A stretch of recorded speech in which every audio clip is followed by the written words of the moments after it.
وما أبرئ نفسي إن النفس لأمارة بالسوء إلا ما رحم ربي إن ربي غفور رحيم. وقال الملك ائتوني به يستخلصه لنفسي فلما كلمه قال إنك اليوم لدينا مكين أمين. قال اجعلني على خزائن الأرض إني حفيظ عليم. وكذلك مكنا ليوسف في الأرض يتبوأ منها حيث يشاء نصيب برحمتنا من نشاء ولا نضيع أجر المحسنين. ولأجر الآخرة خير للذين آمنوا وكانوا يتقون. وجاء إخوة يوسف فدخلوا عليه فعرفهم وهم له منكرون. فلما جاهدهم بجهادهم قال ائتوني بأخ لكم من أبيكم ألا ترون أني أوفي الخير وأنا خير المنزلين. فإن لم تأتوني به فلا كيل لكم عندي ولا تقربون. قالوا سنراود عنه أباه وإنا لفاعلون. وقال لفتيانه جعلوا في بضاعتهم فإن لم تأتوني به فلا كيل لكم عندي ولا تقربون. قالوا سنراود عنه أباه وإنا لفاعلون. وقال لفتيانه جعلوا في بضاعتهم في رحالهم لعلهم يعرفونها إذا انقلبوا إلى أهلهم لعلهم يرجعون. فلما رجعوا إلى أبيهم قالوا يا أبانا منع منا الكيل فأرسل معنا أخانا نكتل وإنا له لحافظون. قال هل آمنكم عليه إلا كما أمنتكم على أخيه من قبل فالله خير حافظا وأرحم الراحمين. فلما فتحوا متاعهم وجدوا بضاعتهم ردت إليهم قالوا يا أبانا ما نبغي هذه بضاعتنا ردت إلينا ونمير أهلنا ونحفظ أخانا ونزداد كيل بعير ذلك كيل يسير. قال لن نرسله معكم حتى تؤتون موثقا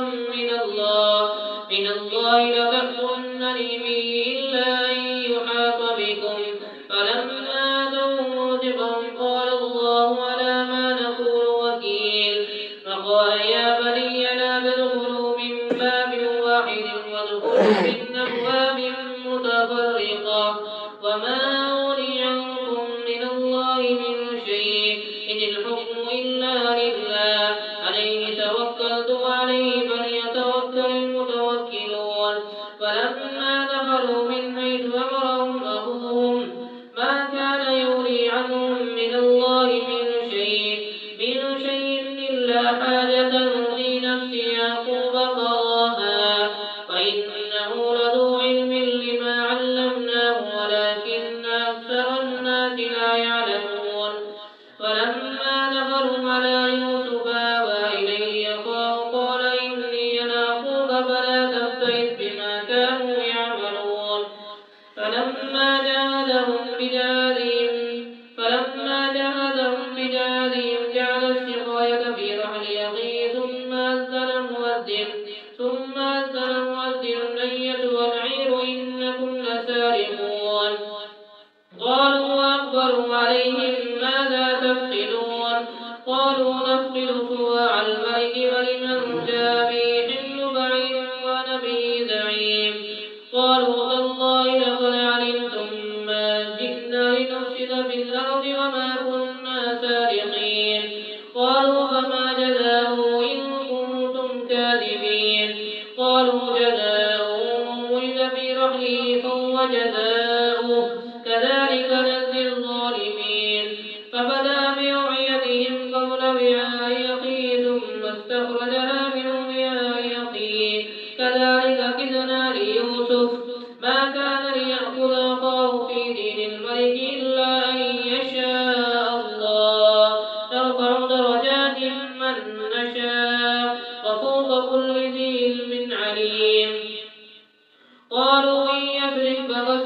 أخ له من قبل فأسرها يوسف في نفسه ولم يبدها لهم قال أنتم شر مكانا والله أعلم بما تصفون قالوا يا أيها العزيز إن له أبا شيخا كبيرا فخذ أحدنا مكانه إنا نراك من المحسنين قال معاذ الله أن نأخذ إلا من وجدنا متاعنا عنده إنا إذا لظالمون فلما استيئسوا منه خلصوا نجيا قال كبيرهم ألم تعلموا أن أباكم قد أخذ عليكم موثقا من الله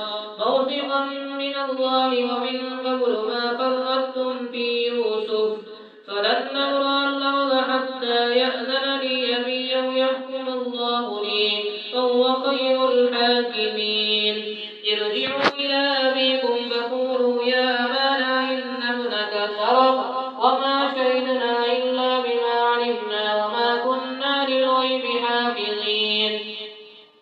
واسأل القرية التي كنا فيها والعير التي أقبلنا فيها وإنا لصادقون قال بل سولت لكم أنفسكم أمرا فسر جميل عسى الله أن يأتيني بهم جميعا إنه هو العليم الحكيم وتولى عنهم قال يا أسفا على يوسف وابيضت عيناه من الحزن فهو كظيم قالوا تالله تفتأ تذكر يوسف حتى تكون هردا أو تكون من الهالكين قال إنما أشكو بثي وحزني إلى الله وأعلم من الله ما لا تعلمون يا بني اذهبوا فتحسسوا من يوسف وأخيه ولا تيأسوا من روح الله إنه لا ييأس من روح الله إلا القوم الكافرون فلما دخلوا عليه قالوا يا أيها العزيز مسنا وأهلنا الضر وجئنا ببضاعة مزجاة فأوف لنا الكيل وتصدق علينا إن الله يجزي المتصدقين قال هل علمتم ما فعلتم بيوسف وأخيه إذ أنتم جاهلون قالوا أئنك لأنت يوسف قال أنا يوسف وهذا أخي قد من الله علينا إنه من يتقي ويصبر فإن الله لا يضيع أجر المحسنين قالوا تالله لقد آثرك الله علينا وإن كنا لخاطئين قال لا تثريب عليكم اليوم يغفر الله لكم وهو أرحم الراحمين اذهبوا بقميصي هذا فألقوه على وجه أبي يأت بصيرا وأتوني بأهلكم أجمعين ولما فصلت العير قال أبوهم إني لأجري يوسف لولا أن تفندون قالوا تالله إنك لفي ضلالك القديم فلما أن جاء البشير والقاه على وجهه فارتد بصيرا قال ألم نقل لكم إني أعلم من الله ما لا تعلمون قالوا يا أبانا استغفر لنا ذنوبنا إنا كنا خاطئين قال سوف أستغفر لكم ربي إنه هو الغفور الرحيم فلما دخلوا على يوسف آوى إليه أبويه وقال ادخلوا مصر إن شاء الله آمنين ورفع أبويه على الأرض وخروا له سجدا وقال يا أبت هذا تأويل رؤياي من قبل قد جعلها ربي حقا وقد أحسن بي إذ أخرجني من السجن وجاء بكم من البدر من بعد أن نزغ الشيطان بيني وبين إخوتي إن ربي لطيف لما يشاء إنه هو العليم الحكيم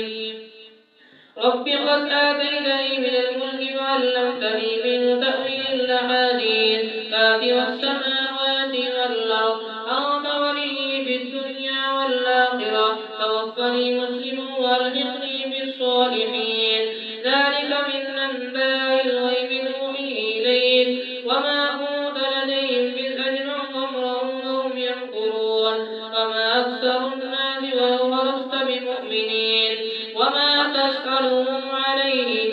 الفجر إن هو إلا ذكر للعالمين وكأين من آية في السماوات والأرض يمرون عليها وهم عنها معرضون وما يؤمن أكثرهم بالله إلا وهم مشركون أفأمنوا أن تأتيهم غاشية من عذاب الله أو تأتيهم الساعة بغتة وهم لا يشعرون قل هذه سبيلي يدعو إلى الله على بصيرة أنا ومن اتبعني وسبحان الله وما أنا من المشركين وما أرسلنا من قبلك إلا رجالا نوحي إليهم من أهل القرى أفلم يسيروا بالأرض فينظروا كيف كان عاقبة الذين من قبلهم ولدار الآخرة خير للذين اتقوا أفلا تعقلون حتى إذا استيأس الرسل وظنوا أنهم قد كذبوا جاءهم نصرنا فنجي من نشاء ولا يرد بأسنا عن القوم المجرمين لقد كان في قصصهم عبرة لأولي الألباب ما كان حديثا يفترى ولكن تصديق الذي بين يديه وتفصيل كل شيء وهدى ورحمة لقوم يؤمنون بسم الله الرحمن الرحيم ألف لام ميم تلك آيات الكتاب والذي أنزل إليك من ربك الحق ولكن أكثر الناس لا يؤمنون الله الذي رفع السماوات بغير عمد ترونها ثم استوى على العرش وسخر الشمس والقمر كل يجري لأجل مسمى يدبر الأمر ويفسر الآيات لعلكم بلقاء ربكم توقنون وهو الذي مد الأرض وجعل فيها رواسي وأنهارا ومن كل الثمرات جعل فيها زوجين اثنين يغشي الليل النهار إن في ذلك لآيات لقوم يتفكرون وفي الأرض قطع متجاورات وجنات من أعناب وزرع ونخيل سنوان وغير سنوان يسقى بماء واحد ونفضل بعضها على بعض في الأكل إن في ذلك لآيات لقوم يعقلون وإن تعلم فعجب قولهم إذا كنا ترابا إنا لفي خلق جديد أولئك الذين كفروا بربهم وأولئك الأغلال في أعناقهم وأولئك أصحاب النار هم فيها خالدون ويستعجلونك بالسيئة قبل الحسنة وقد خلت من قبلهم المثلات وإن ربك لذو مغفرة للناس على ظلمهم وإن ربك لشديد العقاب ويقول الذين كفروا لولا أنزل عليه آية من ربه إنما أنت منذر ولكل قوم هاد الله يعلم ما تحمل كل أنثى وما تزيد الأرحام وما تزداد وكل شيء عنده بمقدار عالم الغيب والشهادة الكبير المتعال سواء منكم من نسر القول ومن جار به ومن هو مستخف بالليل وسارب بالنهار له معقبات من بين يديه ومن خلفه يحفظونه من أمر الله إن الله لا يغير ما بقوم حتى يغيروا ما بأنفسهم وإذا أراد الله بقوم سوءا فلا مرد له وما له من دونهم من وال إن الله لا يغير ما بقوم حتى يغيروا ما بأنفسهم وإذا أراد الله بقوم سوءا فلا مرد له وما لهم من دونه من وال هو الذي يريكم البرق خوفا وطمعا وينشئ السحاب الثقال ويسبح الرعد بحمده والملائكة من خيفته ويرسل الصواعق فيصيب بها من يشاء وهم يجادلون في الله وهو شديد المحال له دعوة الحق والذين يدعون من دونه لا يستجيبون لهم بشيء إلا كباسط كفيه إلى الماء ليبلغ فاه وما هو ببالغه وما دعاء الكافرين إلا في ضلال. ولله يسجد من في السماوات والأرض طوعا وكرها وظلالهم بالغدو والآصال. قل من رب السماوات والأرض قل الله قل فاتخذتم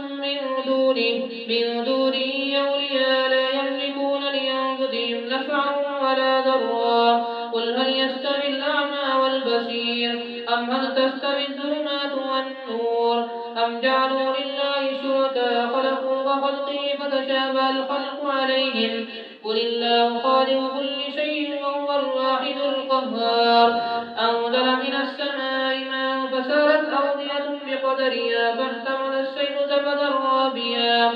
ومما يوقدون عليه في النار ابتغاء حلية أو متاع زبد مثله كذلك يضرب الله الحق والباطل فأما الزبد فيذهب جفاء وأما ما ينفع الناس فينبت في الأرض كذلك يضرب الله الأمثال للذين استجابوا لربهم الحسنى والذين لم يستجيبوا له لو أن لهم ما في الأرض جميعا ومثله معه لافتدوا به من سوء العذاب أولئك لهم سوء الحساب ومأواهم جهنم وبئس المهاد. أفمن يعلم أنما أنزل إليك من ربك الحق كمن هو أعمى إنما يتذكر أولو الألباب الذين يوفون بعهد الله ولا ينقضون الميثاق والذين يصلون ما أمر الله به أن يوصل ويخشون ربهم ويخافون سوء الحساب والذين صبروا ابتغاء وجه ربهم وأقاموا الصلاة وأنفقوا مما رزقناهم سرا وعلانية ويدرؤون بالحسنة السيئة أولئك لهم عقبى الدار جنات عدن يدخلونها ومن صلح من آبائهم وذرياتهم وإخوانهم جنات عدن يدخلونها ومن صلح من آبائهم وأزواجهم وذرياتهم الملائكة يدخلون عليهم من كل باب سلام عليكم بما صبرتم فنعم عقبى الدار. والذين ينقضون عهد الله من بعد ميثاقه ويقطعون ما أمر الله به أن يوصل ويفسدون في الأرض أولئك لهم اللعنة ولهم سوء الدار. الله يبسط الرزق لمن يشاء ويقدر وفرحوا بالحياة الدنيا وما الحياة الدنيا في الآخرة إلا متاع. ويقول الذين كفروا لولا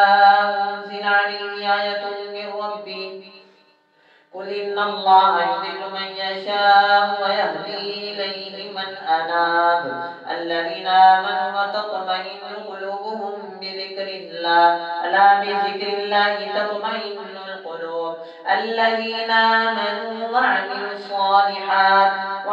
الصالحات طوبى لهم وحسن مآب. كذلك أرسلناك في أمة قد خلت من قبلها لتتلو عليهم الذي يوحينا إليك وهم يكفرون بالرحمن قل هو ربي لا إله إلا هو عليه توكلت وإليه متاب. ولو أن قرآنا سيرت به الجبال وقطعت به الأرض أو كلم به الموت ولو أن قرآنا سيرت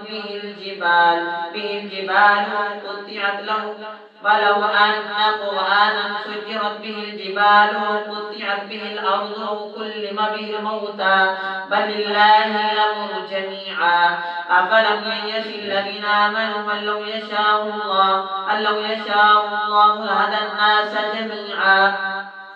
ولا يزال الذين كفروا تصيبهم بما صنعوا قارعة أو تحل قريبا من دارهم حتى يأتي وعد الله الله إن الله لا يخلف الميعاد ولقد استهزئ برسل من قبلك فأمليت للذين كفروا ثم أخذتهم فكيف كان عقاب أفمن هو قائم على كل نفس بما كسبت فاجعلوا لله شركاء قل سموهم تنبئونه بما لا يعلم في الأرض بظاهر من القول بل زين للذين كفروا مكرهم وصدوا عن السبيل ومن يضلل الله فما له من هاد لهم عذاب في الحياة الدنيا ولعذاب الآخرة أشق وما لهم من الله من واق مثل الجنة التي وعد المتقون تجري من تحتها الأنهار أكلها دائم وظلها تلك عقبى الذين اتقوا وعقبى الكافرين النار والذين آتيناهم الكتاب يفرحون بما أنزل إليك ومن الأحزاب من ينكر بعضا قل إنما أمرت أن أعبد الله ولا أشرك به إليه يدعو وإليه مآب وكذلك أنزلناه حكما عربيا ولئن اتبعت أهواءهم بعدما جاءك من العلم ما لك من الله من ولي ولا باق فلقد أرسلنا رسلا من قبلك وجعلنا لهم أزواجا وذريا وما كان لرسول أن يأتي بآية إلا بإذن الله لكل أجل كتاب يمحو الله ما يشاء ويثبت عنده أم الكتاب فإما نرينك بعض الذي نعدهم أو نتوفينك فإنما عليك البلاغ وعلينا الحساب أفلم يروا أنا نأتي الأرض ننقصها من أطرافها والله يحكم لا معقب لحكمه وهو سريع الحساب فقد مكر الذين من قبلهم فلله المكر جميعا يعلم ما تكسب كل نفس فسيعلم الكفار لمن عقبى الدار ويقول الذين كفروا لست مرسلا قل كفى بالله شهيدا بيني وبينكم ومن عنده علم الكتاب ألف لام را كتاب أنزلناه إليك لتخرج الناس من الظلمات إلى النور بإذن ربهم إلى صراط العزيز الحميد الله الذي له ما في السماوات وما في الأرض وويل للكافرين من عذاب شديد الذين يستحبون الحياة الدنيا على الآخرة ويصدون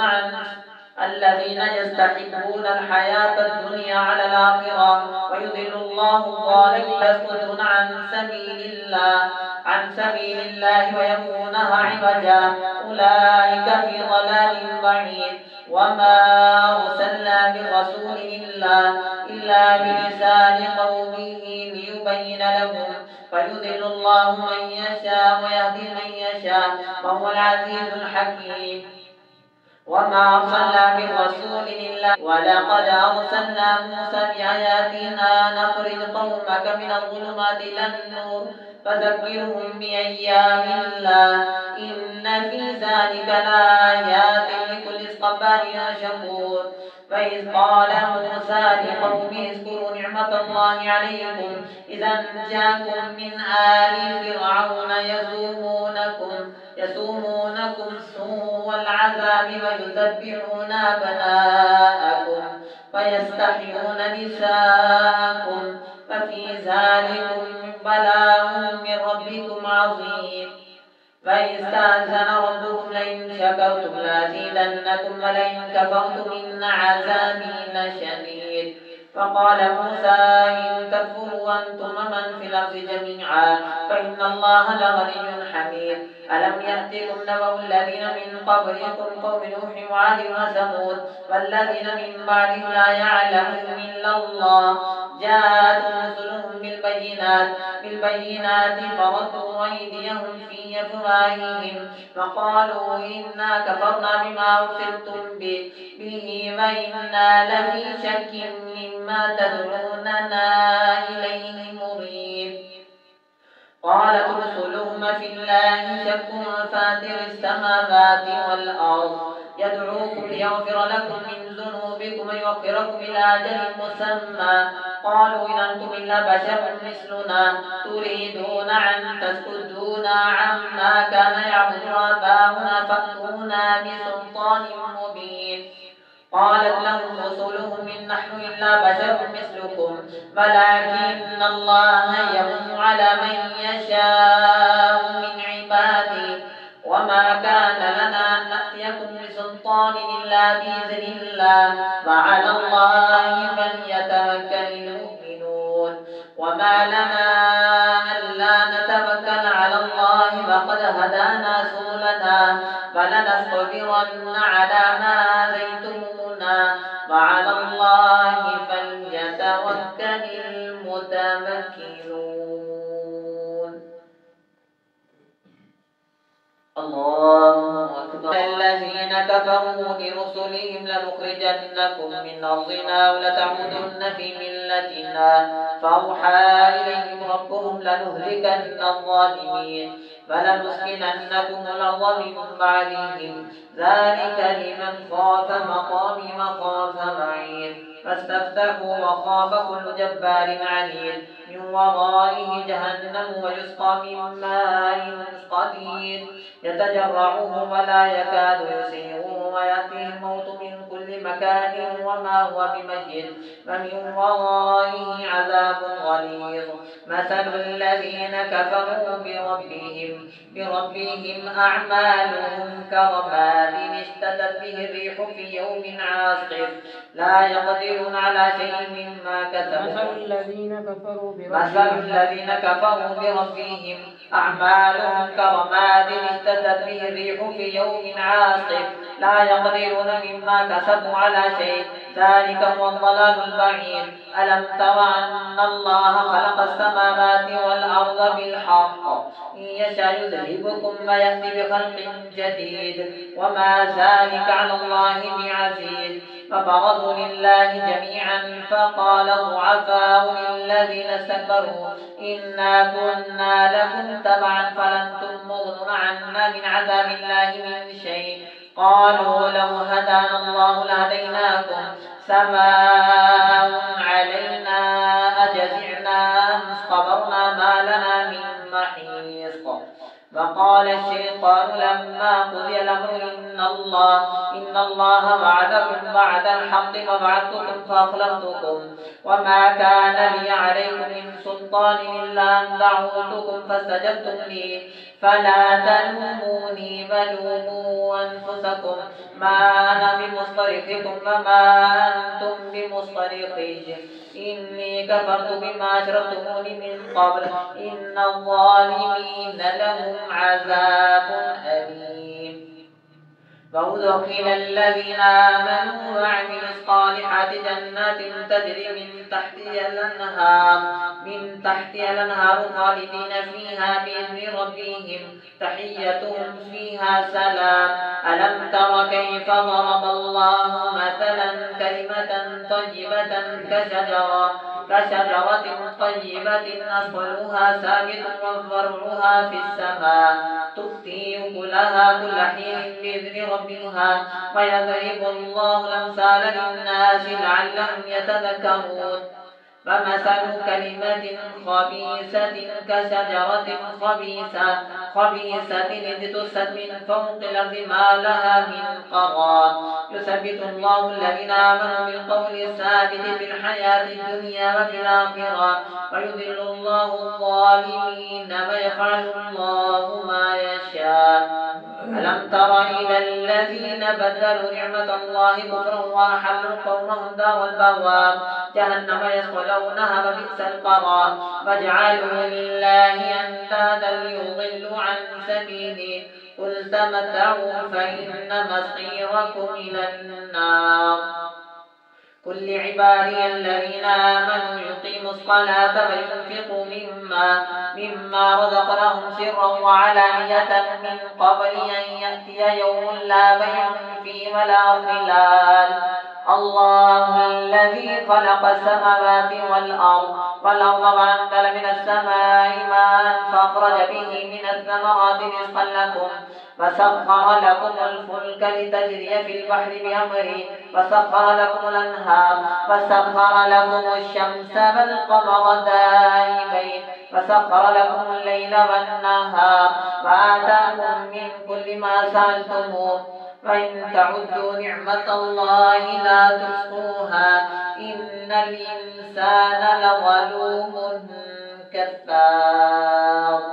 وإذ قال إبراهيم رب اجعل هذا البلد آمنا واجنبني وبني أن نعبد الأصنام رب إنهن أضللن كثيرا من الناس فمن تبعني فإنه مني ومن عصاني فإنك غفور رحيم. ربنا إني أسكنت من ذريتي بواد غير ذي زرع عند بيتك المحرم ربنا ليقيموا الصلاة فاجعل أفئدة من الناس تهوي إليهم وارزقهم من الثمرات لعلهم يشكرون. ربنا إنك تعلم ما نخفي وما نعلن وما يخفى على الله من شيء في الأرض ولا في السماء. الحمد لله الذي وهب لي على الكبر إسماعيل وإسحاق إن ربي لسميع الدعاء. رب اجعلني مقيم الصلاة ومن ذريتي ربنا وتقبل دعاء. ربنا اغفر لي ولوالدي وللمؤمنين يوم يقوم الحساب. ولا تحسبن الله غافلا عما يعمل الظالمون إنما يؤخرهم ليوم تشخص فيه الأبصار مهطعين مقنعي رؤوسهم لا يرتد إليهم طرفهم وأفئدتهم هواء. فأنذر الناس يوم يأتيهم العذاب فيقول الذين ظلموا ربنا أخرنا إلى أجل قريب نجب دعوتك ونتبع الرسل أفلم تكونوا وقسمتم من قبل ما لكم من زوال فسكنتم في مساكن الذين ظلموا أنفسهم وتبين لكم كيف فعلنا بهم وضربنا لكم الأمثال. فقد مكروا مكرهم عند الله مكرهم وإن كان مكرهم لتزول منه الجبال. فلا تحسبن الله مخلف وعده رسلا إن الله عزيز ذو انتقام. يوم تبدل الأرض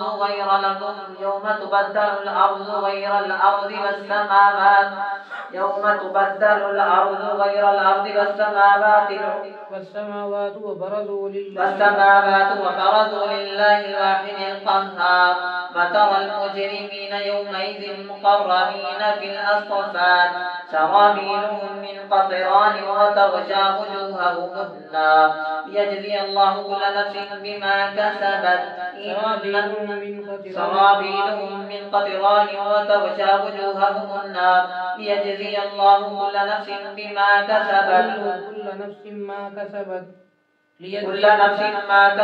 إن الله سريع الحساب. هذا بلاغ للناس